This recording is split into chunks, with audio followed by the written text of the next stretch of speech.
హైడ్రా హైడ్రా పైన నిన్న రంగనాథ్ గారి పైన కోర్టు చాలా సీరియస్ అయింది. ఎంత సీరియస్ అంటే చాలా చాలా సీరియస్ అయింది. మేము చెప్పింది కూడా మీరు వినరా? అసలు హైడ్రాకున్న చట్టబద్ధత ఏంటి? హైడ్రా జీవో ఏదైతే జీవో 99 ఉన్నదో ఈ జీవో 99కున్న చట్టబద్ధత ఏంటి? ఇట్లాగే మీరు చేస్తే జీవో పైన స్టే విధించాల్సి వస్తుంది అని అంటున్నారు. నేనేమంటున్నా అంటే ఈ హైడ్రా విషయంలో రాష్ట్ర ప్రభుత్వం కావాలనే చేస్తున్నదేమో అనిపిస్తున్నది నాకు. కావాలని ఇట్లే చేసి దాని మీద స్టే విధిస్తే కోర్టు చెప్పింది కాబట్టి మేము ఏం చేయలేకపోతున్నాం అని చెప్తారు. బస్ మనం ఏమంటున్నాం అంటే హైడ్రా కొనసాగాలి, కొనసాగడమే కాదు దానికి చట్టబద్ధత తీసుకొచ్చి రాష్ట్రం అంతా దాన్ని విస్తరించాలి. ఈ పర్యావరణాన్ని ప్రకృతిని కాపాడే దాంట్లో భాగంగా చెరువులని రక్షించుకోవాలి. ప్రభుత్వ ఆస్తి తెలంగాణ ప్రజల ఆస్తి, దాన్ని రక్షించుకోవాలి. లాస్ట్ 10 ఇయర్స్లో దాదాపు లక్షలాది ఎకరాల ప్రభుత్వ భూములు అన్యాక్రాంతమైనవి. పేద ప్రజలు ఇల్లు కట్టుకున్న పక్కన పెట్టండి, లీడర్ ముఖ్యంగా గత ప్రభుత్వంలో ఉన్నవాళ్ళు మొత్తం కలిసి ఒక భారీ విధ్వంసానికి తెరదీశారు తెలంగాణని. సో ఇది మనం మళ్ళీ రివైవ్ చేసుకోవాలంటే హైడ్రా అవసరం ఉన్నది. అది చిత్తశుద్ధితో చేస్తే అవుతుంది. కానీ వీళ్ళు చేయాల్సిన పని చేయకుండా కొసరు పనుల మీద దృష్టి పెట్టారు. ఆ మూలకో బిల్డింగు, ఈ మూలకో బిల్డింగు, ఈ నుంచి అయిపోయినా మళ్ళీ ఇటు మూలకో బిల్డింగ్, ఐడి అయిపోయిందా మళ్ళీ ఆ మూలకోటి, ఇట్లా కూలగొట్టుకుంటూ పోతున్నారు. అసలు యాక్చువల్గా ఈ పర్టికులర్ కేసులో నిన్న హైకోర్టు ఆగ్రహం వ్యక్తం చేసిన పర్టికులర్ కేసులో కోర్టుకి ఎందుకు కోపం వచ్చింది? అక్కడ ఉన్న ఎంఆర్ఓ కూల్చివేతల కార్యక్రమాన్ని చేస్తుంటే ఆపండి అంటే ఎవరైనా వాళ్ళు కోర్టుకి వెళ్ళినప్పుడు కోర్టు స్టే ఇచ్చింది. అక్కడ స్టే ఇచ్చినప్పుడు ఆపాలి కదా, ఆపలేదు. వీళ్ళు ఆపి కోర్టుకి అన్ని వివరాలు చెప్పి ఇది గవర్నమెంట్ ల్యాండ్లో ఉంది, కోర్టు ఎక్కడా కూడా గవర్నమెంట్ ల్యాండ్లో చెరువుల్లో ఉన్న భూమిని కూల్చొద్దని ఎక్కడా చెప్పలే. సేమ్ థింగ్ వాసవి అర్బన్ విషయంలో కూడా కోర్టు ఆర్డర్ ఉందనుకుంటున్నాను నేను, నాకు ఇంకా అది క్లారిటీ లేదు. ఆర్డర్ వచ్చాక ఆర్డర్ని మేము ముందు పెడతా. వాళ్ళకి సంబంధించిన బ్లాక్స్ కూల్చేయమని చెప్పింది. మరి అది ఎందుకు కూల్చారు? అది కనబడదు మీకు. మేము ఎన్ని ఎపిసోడ్స్ చేసినాం అమీన్పూర్లో కానీ, గోపన్పల్లిలో కానీ, తెల్లాపూర్లో కానీ, వాసవి అర్బన్ కానీ, వాసవి సరోవర్ కానీ, వీటన్నిటి మీద కొన్ని పదుల సంఖ్యలో ఎపిసోడ్స్ చేసినాం. మరి ఇంకా మేమేం చేయాలా? ఇవన్నీ మీ ముందు పెట్టినప్పుడు వాటి మీద ఏమైనా చర్యలు తీసుకుంటారేమంటే చర్యలు తీసుకోవడం పక్కన పెట్టండి, కనీసం వీళ్ళు ఆ పనులను కూడా ఆపే దమ్ము వీళ్ళకి లేదు. కట్ చేస్తే ఏం జరిగిందనంటే అన్ని పార్టీలకు వీళ్ళు ఫండింగ్ ఇచ్చారు. అన్ని పార్టీలకి, ఆల్ పార్టీలో ఏ పార్టీని మినహాయించడానికి వీల్లేదు. ఈ రియల్ ఎస్టేట్ కంపెనీలు అన్ని పార్టీలకి ఫండింగ్ ఇచ్చినాయి. వాళ్ళు కూలగొట్టుడు తర్వాత కనీసం వర్క్స్ కూడా ఆపట్లే. ఈయన వాసవి సరోవర్ అయితే నడిబొడ్డును ఉన్నది, చెరువు నడిబొడ్డును కడుతున్నాడు. మీరు అటు గోపనపల్లికి పోండి, తెల్లాపూర్కి వెళ్ళండి. సో యాక్చువల్గా ఏం జరిగిందంటే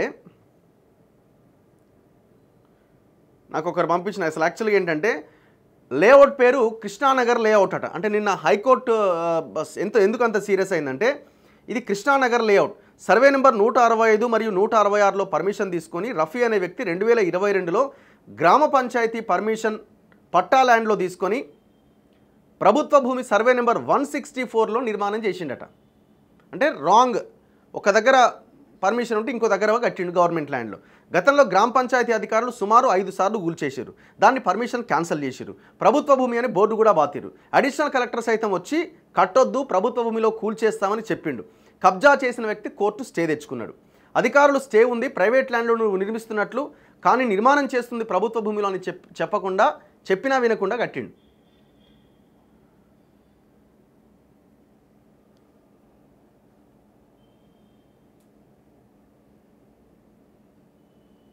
అయితే ఇక్కడ జరిగిన తప్పేంటంటే శనివారం నోటీస్ ఇచ్చిర్రు, ఆదివారం కూల్చేసారు.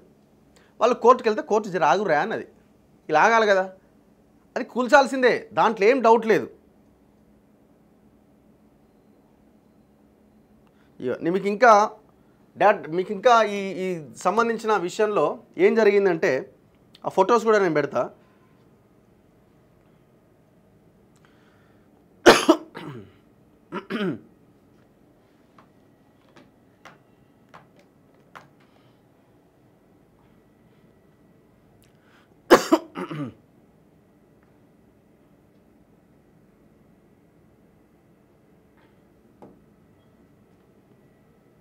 ఇగో హెచ్చరిక గతంలో పెట్టిన వాటికి సంబంధించిన ఫొటోస్ ఇవన్నీ. హెచ్చరిక, ఇది ప్రభుత్వ స్థలం, సర్వే నెంబర్ 164, ఇట్టి స్థలమునందు ఎలాంటి నిర్మాణాలు క్రయ విక్రయాలు జరపరాదు. ఇట్టి హెచ్చరికలను ఉల్లంఘించినచో ల్యాండ్ ఎన్క్రోచ్మెంట్ యాక్ట్ 1905 ప్రకారం చట్టపరంగా చర్యలు తీసుకోబడునని తహసీల్దార్ పెట్టిన బోర్డ్స్ అన్నమాట ఇవి. రైట్, ఇగో ఇక్కడ కిడ్స్ కేర్ చిల్డ్రన్స్ హాస్పిటల్ ఇదే బిల్డింగ్ కూల్చిందనమాట. ఈ బోర్డ్స్ గతంలో ఇవన్నీ కూడా అప్పటికే తహసీల్దార్ ఇక్కడ బోర్డు పెట్టి చూడండి, కూల్ చేసిరు కూడా ఒక్కసారి. ఇగో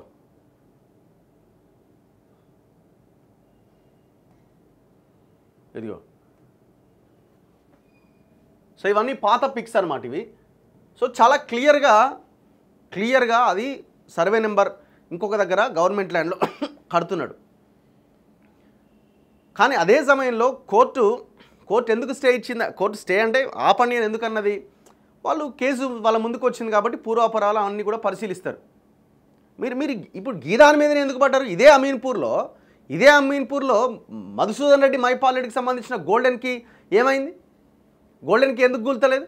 152 సర్వే నెంబర్లో కడుతున్నాడు కదా, పార్కు స్థలాన్ని కబ్జా చేసి కడుతున్నాడు కదా, ఆ కాలనీ వాళ్ళని బెదిరిస్తున్నాడు కదా, నేను ఏమైనా చేస్తా, జైలుకు పోయి వచ్చినా మళ్ళీ పోతే అవసరమైతే, మొన్న 15 రోజులు పోయి ఇప్పుడు మళ్ళీ 4 రోజులు పోతే అవసరమైతే అన్నాడు కదా. అదే రోజు రాత్రి హైడ్రా ఆఫీస్కి వచ్చిండు కదా మధుసూదన్ రెడ్డి, అర్ధరాత్రి 11 గంటలకి. మరి ఏం బేరసారాలు జరిగినాయి? అదెందుకు గుల్తలేదు? గోల్డెన్కి ఎందుకు గుల్తలేదు? అదే బంధం కొమ్ము చెరువును కబ్జా చేసిన అవంతిక ఎందుకు గుల్తలేదు? అమీన్పూర్ చెరువును సిఎస్ఆర్ కింద కేటీఆర్ రాసిస్తే తీసుకొని ప్రభుత్వ నిధులతోని నాలాను డైవర్ట్ చేసి కట్టిరు కదా, అది మొత్తం ఆ నాలా వల్ల మొత్తం ఆడ ఉన్న ఆ వెదిరి కాలనీలన్నీ మునిగిపోతున్నాయి కదా. మరి అర్బన్ రైజోన్ మీద ఎందుకో చర్యలు తీసుకుంటలేరు? ఇదే అమీన్పూర్లో 7 తూములు మొత్తం క్లోజ్ చేసి వాడు అదిత్రి అనే కంపెనీ దర్జాగా కడతా ఉన్నాడే, ఈ పాడికి కన్స్ట్రక్షన్ నడుస్తూనే ఉంది కదా, మరి అదెందుకు కూల్చే ప్రయత్నం చేస్తలేరు? కనీసం అక్కడ వర్క్స్ ఆపే ప్రయత్నం ఎందుకు చేస్తలేరు? ఈ దాని మీద పడ్డారు. ఎంత బిల్డింగ్ అండి ఇది? ఓ 4 ఫ్లోర్లు 5 ఫ్లోర్ల బిల్డింగ్ అవసరమైతే ఇంకో రోజు కూల్చుకోవచ్చు. వాళ్ళకి నోటీసులు వచ్చి కడితే మాత్రం మర్యాదగా ఉండదు, నువ్వు ఇది ఆపేయాలి అని చెప్పి తర్వాత కూల్చోవచ్చు. ఫస్ట్ మీరు చేయాల్సిన పని ఇది కదా. 18 చెరువులున్న అమీన్పూర్ బేసిన్లో ప్రొఫెసర్ చెప్తున్నారు, పర్యావరణవేత్తలు పుస్తకాలు రాసిన అమీన్పూర్ మీద, ఎంత అద్భుతమైన ప్రాంతం అమీన్పూర్ అని. తెలంగాణలో అత్యంత వెట్ ఏరియా ఉన్న ల్యాండ్ ఎక్కడ ఉందంటే అది అమీన్పూర్లో ఉండే. అమీన్పూర్ బేసిన్లో 18 లేక్స్ ఉన్నాయి. మేము ఎందుకు అమీన్పూర్ మీద ఎక్కువ ఫోకస్ చేసామంటే కారణం ఇది.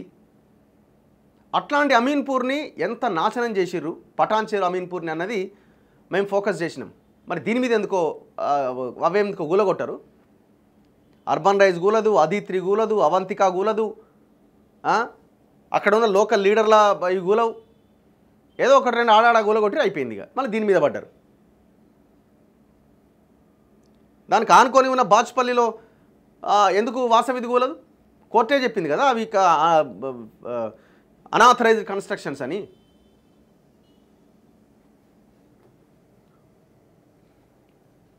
కోర్టు ఏమన్నది? కూల్చివేతల్లో అడుగడుగున నిబంధనల ఉల్లంఘనలు, స్టే ఉన్నా ఎలా చర్యలు చేపడతారు? సర్వేకు ముందు నోటీసులు ఇవ్వరా?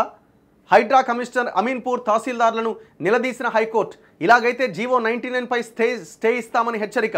కౌంటర్లు దాఖలు చేయాలని ఆదేశం. పొలిటికల్ అధికారంలోని బాసులు చెప్పినట్లు వింటే బలయ్యేది మీరే. ప్రస్తుత పోస్టులోనే మీరు ఎప్పటికీ ఉండరు. బాస్ అసంతృప్తికి గురైతే మరో చోటికి బదిలీ చేస్తారు. కోర్టు అంటున్నది, నిబంధనలు ఉల్లంఘించి బాసులు చెప్పినట్లు వింటే ఇంటికి వెళ్లాల్సి ఉంటుంది అని హైకోర్టు హెచ్చరించింది. హైడ్రా ఏర్పాటు లక్ష్యాలు ఉన్నతంగా ఉన్నప్పటికీ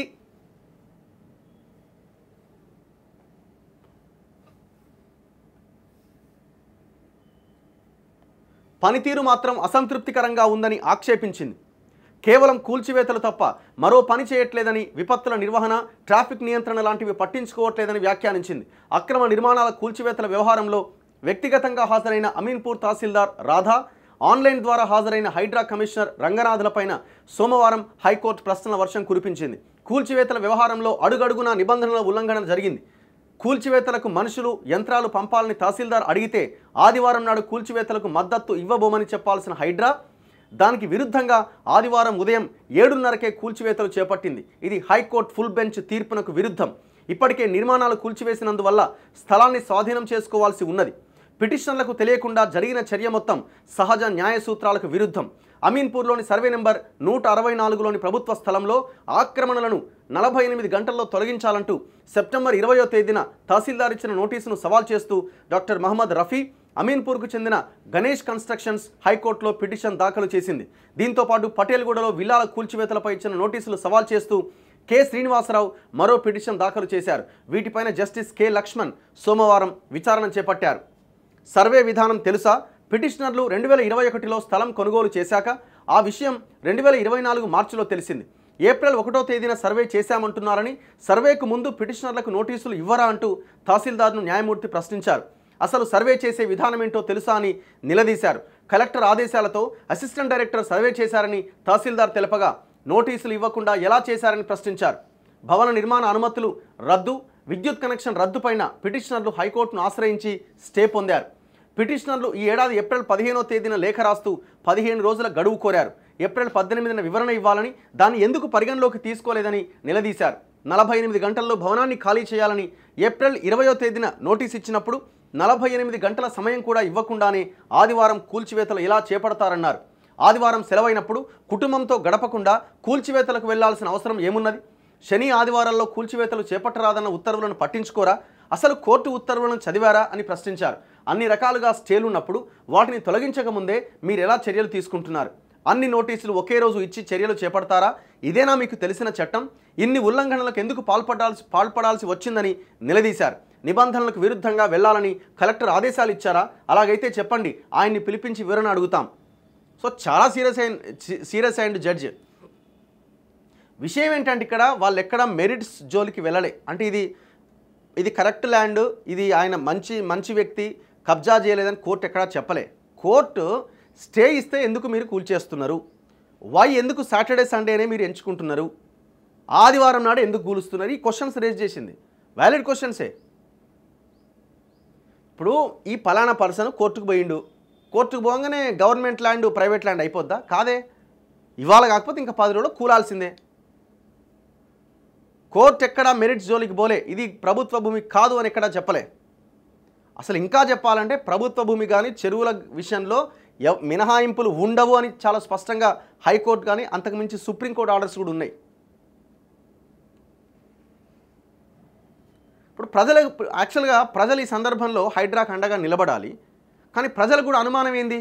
మీరు చేసే పని, మీరు పెద్దోన్ని వదిలిపెట్టి పేదోన్ని కొడుతున్నారు. పేదోన్ని అంటే మిగతా వాటి మీద పడుతున్నారు. సరే, వాడు కూడా పెద్దోడు, వాడు వెనకాల లీడర్ ఉన్నాడంటే మీరు కూల్చాల్సింది ఎవరి? మరి లీడర్ల ఫామ్ హౌస్లు ఎందుకున్నాయి? 111 జీవో నిబంధనలకు ఉల్లంఘించి కట్టుకున్న ఫామ్ హౌస్లు, KTR farm house, Harish farm house, KVP farm house, Ponguleti Srinivasa Reddy farm house, పట్ట Mahender Reddy farm house, Sabitha Indra Reddy farm house. ఎన్ని చెప్పాలి? ఇట్లా చెప్పుకుంటూ పోతే వందలాది లీడర్ల ఫామ్ హౌస్లు. మరి వాటి జోలికి ఎందుకు పోవట్లే? వాటి జోలికి పోవడానికి హైడ్రా కూడా అక్కర్లే. పంచాయత్ సెక్రటరీ జేసీబీలు పెట్టి కూలగొట్టొచ్చు ఇవాళ కేటీఆర్ ఫామ్ హౌస్ని కానీ పొంగులేటి ఫామ్ హౌస్ని కానీ. మరి ఎందుకు మీకు ఆ దమ్ము లేదు?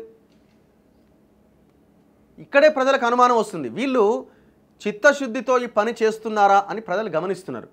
ప్రజల ఆలోచన విధానంలో మార్పు వచ్చింది. ఏదో అనుమానం ఉంది, ఏదో జరుగుతున్నది అని ప్రజలకు ఒక డౌట్ వస్తున్నది. మూసీ మీద పడ్డారు. మూసీ మీద ఒకటేసారి అందరినీ లేపేయాలని ప్లాన్ చేస్తున్నారు. అరే, ఒక్కొక్క 2 కిలోమీటర్స్ ఒక ప్రణాళికబద్ధంగా ప్లాన్డ్గా డిసైడ్ అవ్వండి, ప్లాన్ చేయండి. ఓ 2 కిలోమీటర్లు ఫస్ట్ వాళ్ళందరినీ సాటిస్ఫై చేసి అక్కడి నుంచి తీసుకెళ్ళండి.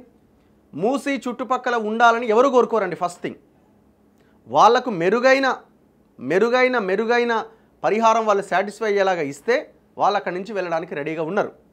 వాళ్ళ వాసన పీల్చుకొని ఉండాలని ఎవ్వరూ అనుకోరు. వాళ్ళకు వాళ్ళ పిల్లలు వాళ్ళ అనారోగ్యం బారిన పడకుండా ప్రశాంతమైన జీవనం గడపాలని వాళ్ళు కోరుకుంటారు. కానీ వాళ్ళకి పరిహారం ఇవ్వండి. ఒకటేసారి అందరిని లేపితే మీరు ఏడు ఇవ్వగలుగుతారు? 2 కిలోమీటర్స్ రేడియస్ని ఒక పైలట్ ప్రాజెక్ట్ కింద తీసుకొని, ఇప్పుడు ఒక స్కూల్ కట్టాలంటే మీరు కొడంగల్లు మదిరాని పైలట్ ప్రాజెక్ట్ కింద తీసుకొని కడుతున్నారు. మరి మూసి మొత్తాన్ని చేయాలనుకున్నప్పుడు దాన్ని కూడా ఒక 2 కిలోమీటర్లు పైలట్ కింద తీసుకోండి. ఒకేసారి అందరిని ఎత్తేస్తారట. అదేమైంది? రివర్స్ తన్నింది. అనుభవించండి. ఇప్పుడు గుడ్డిగా యంత్రాలు పంపుతారా? తహసీల్దార్ లేఖ రాస్తే నిబంధనలు పరిశీలించకుండా గుడ్డిగానే యంత్రాలు పంపేస్తారా? చార్మినార్, హైకోర్టు భవనాలు కూల్చేయడానికి కూడా యంత్రాలు పంపిస్తారా అంటూ హైడ్రా కమిషనర్ రంగనాథ్ను న్యాయమూర్తి ప్రశ్నించారు. పంపబోమని ఆయన చెప్పగా హైకోర్టు చార్మినార్లను కూల్చివేయడానికి యంత్రాలు పంపని మీరు మిగిలిన వారి విషయంలో అనుసరించిన విధానాన్ని పరిశీలించరా అని ప్రశ్నించారు. ప్రభుత్వ స్థలాల పరిరక్షణ మంచి కార్యక్రమం, అయితే అనుసరించే విధానం ఇది కాదు. ఆదివారం కూల్చివేతలు చేపట్టరాదన్న విషయం ఉన్నతాధికారిగా మీకు తెలియదా అంటూ నిలదీశారు. ఈ దశలో కమిషనర్ జోక్యం చేసుకుంటూ తమది కోఆర్డినేటింగ్ ఏజెన్సీ మాత్రమే అని తహసీల్దార్ లేఖ రాయడంతో మనుషులు యంత్రాలు పంపామని చెప్పారు. 5 నెలలు ఆగిన వారు 2 రోజులు ఆగకుండా కూల్చేస్తారా? ఇది సబబేనా అని రంగనాథ్ను న్యాయమూర్తి అడిగారు. మీడియా సమావేశాలు పెట్టి ప్రజలను భయభ్రాంతులకు గురి చేస్తున్నారు. ఓ కేసులో తనను ఆందోళనకు గురి చేశారని ఓ న్యాయవాది కోర్టు దృష్టికి తెచ్చారు. దాని వివరాలు సమర్పించాలని ఆయన్ను ఆదేశించాం. హైడ్రా పనితీరు సంతృప్తికరంగా లేదని, ఇలాగైతే జీవో 99 అమలును నిలిపేస్తూ మధ్యంతర ఉత్తర్వులు జారీ చేయాల్సి ఉంటుంది. కూల్చివేతలపై తప్ప జీవోలోని ఇతర విధులపైన దృష్టి సారించట్లేదు. కమిషనర్ సమాధానమిస్తూ 70% చెరువులు ఆక్రమణలకు గురయ్యాయి. హైదరాబాద్ నగరంలో 2500 దాకా చెరువులున్నాయి. వాటిని పరిరక్షించాలన్నదే లక్ష్యం. న్యాయమూర్తి జోక్యం చేసుకుంటూ ఎన్ని చెరువులకు FTL ధృవీకరించి నోటిఫికేషన్ జారీ చేశారు అని ప్రశ్నించారు. చెరువుల FTL గుర్తించిన తర్వాత చర్యలు చేపట్టాలని ప్రస్తుత ప్రభుత్వ న్యాయవాదులను ఆదేశించినా ఇప్పటి వరకు ఒక్క చెరువుకు FTL నిర్ధారించలే. చెరువుల్లో ఆక్రమణలను తొలగించరాదని, అక్రమ నిర్మాణాలు కూల్చివేయరాదని తాము చెప్పట్లేదు. నిబంధనల ప్రకారం చేయాలి అని మాత్రమే చెబుతున్నాం. Very clear. ఇదే అమీన్పూర్లో అనుమతులు లేకుండా చేపట్టిన నిర్మాణాలను కూల్చేసి నివేదిక సమర్పించాలంటూ 45 రోజుల గడువిచ్చాం. ప్రస్తుతానికి అమీన్పూర్లోని సర్వే నెంబర్ 164లోని స్థలంపైన యథాతథ స్థితిని కొనసాగించాలని ఇరుపక్షాలను ఆదేశించారు. పూర్తి వివరాలతో కౌంటర్లు దాఖలు చేయాలని తహసీల్దార్, హైడ్రా కమిషనర్లను ఆదేశిస్తూ విచారణను అక్టోబర్ 15వ తేదీకి వాయిదా వేశారు. తదుపరి విచారణకు వారు హాజరు కావాల్సిన అవసరం లేదని తెలిపారు. క్లియర్గా ఇక్కడ మెరిట్స్ జోలికి కోర్టు పోలేదు. అది అక్రమ నిర్మాణమే, దాన్ని కూల్చేయాల్సిందే. కానీ మేము చెప్పినట్టుగా వినండి అని కోర్టు చెప్తున్నది. ఒక జవాబుదారీతనంతో ఉండాల్సిన మీరు పద్ధతి ప్రకారంగా పని కంప్లీట్ చేయండి అని కోర్టు చెప్తున్నది. వీళ్ళేమి జనం ఏమనుకుంటున్నారంటే అసలు వీళ్ళు మొత్తానికే తప్పు చేసిరేమో అని అనుకుంటున్నారు. నో, అది గవర్నమెంట్ ల్యాండే. ఒక సర్వే నెంబర్లో కట్టాల్సింది ఇంకో సర్వే నెంబర్లో గవర్నమెంట్ ల్యాండ్లో కట్టిరు, వాళ్ళు కూల్చాల్సిందే. అండ్ ఇంకొక విషయం నాకు అర్థం కానిది ఏంటంటే, మేము ముందు నుంచి క్వశ్చన్ చేస్తున్నాం, హైడ్రా ఆన్సర్ చెప్పాలా?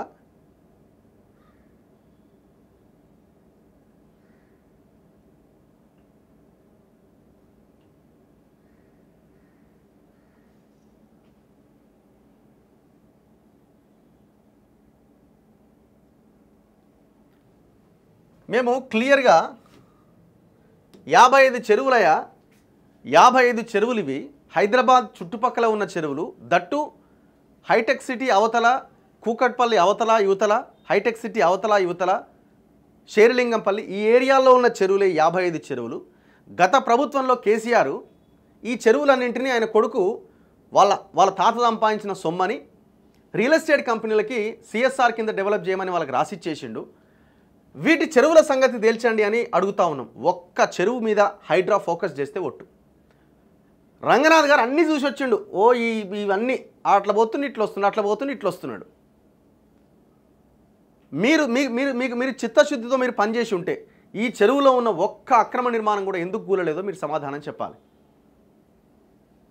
చూడండి ఒక్కసారి, ఏ ఏరియా చూసుకోండి, మూసాపేట్, గోపన్పల్లి, రాజేంద్ర నగర్, ఎక్కడ చూడు ఎకరం 50 నుంచి 100 కోట్లున్న ఏరియాలు ఇవన్నీ.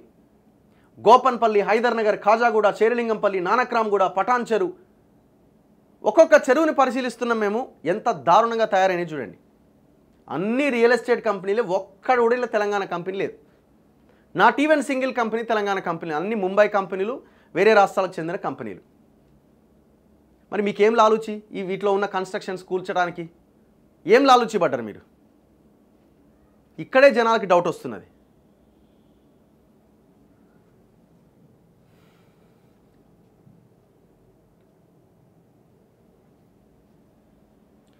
చాలా ఘోరం అండి. మీరు గ్రౌండ్లో, మేము గతంలో ఈ హైడ్రా రావడం వల్ల మేము ఈ ల్యాండ్స్ మీద ఫోకస్ చేస్తున్నాం, కానీ గతంలో ఎప్పుడు మేము ల్యాండ్స్ మీద ఫోకస్ చేయలే. ఎంత ఘోరం అంటే ఒక వ్యక్తి వెనక ముందు ఆయనకు ఎవ్వరు లేకపోతే వాళ్ళని చంపేసి ల్యాండ్స్ కథం పట్టించారు.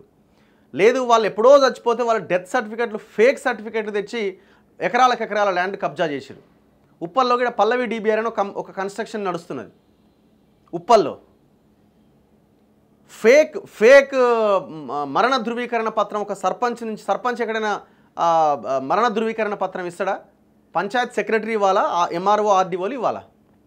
సర్పంచ్ లెటర్ ప్యాడ్ మీద ఈయన చచ్చిపోయిందని మరణ ధృవీకరణ పత్రం తెచ్చి ఫేక్ వీల్ డీడ్ తయారు చేసి 10 ఎకరాల భూమిని కొట్టేసారు. స్వాతంత్ర సమరయోధుడి భూమిని అందులో లేపుతున్నాడు భూమి. అది మొత్తం మేనేజ్ చేసి పడేసిండు. కన్స్ట్రక్షన్ నడుస్తున్నది 10 ఎకరాల స్థలంలో. మరి కొన్న వాళ్ళ పరిస్థితి ఏంది ఇవాళ? ఇట్లాంటివన్నీ ఉన్నాయి. ఆ లోకల్ ఎంఆర్ఓ గారిని అసలు ఏంటి మీ వర్షన్ కావాలని అడుగుతాం, ఇంతవరకు రెస్పాండ్ కదా. ఉప్పల్ ఎంఆర్ఓ ఎన్ని ఘోరాలు, ఎన్ని అక్రమాలు జరిగినాయి అంటే అన్ని అక్రమాలు జరిగినాయి. మరి ఏ దాని మీద మీరు ఫోకస్ చేయట్లేదే? 6-7 బిల్డింగ్లు గులగొట్టాలా, వీళ్ళకి కావాల్సిన ఛానల్ని పిలవాలా, ఇట్లా బిల్డింగ్ కూలుతున్నది వాహ్ అని అనాలి ఆ వీడియో చూడంగానే.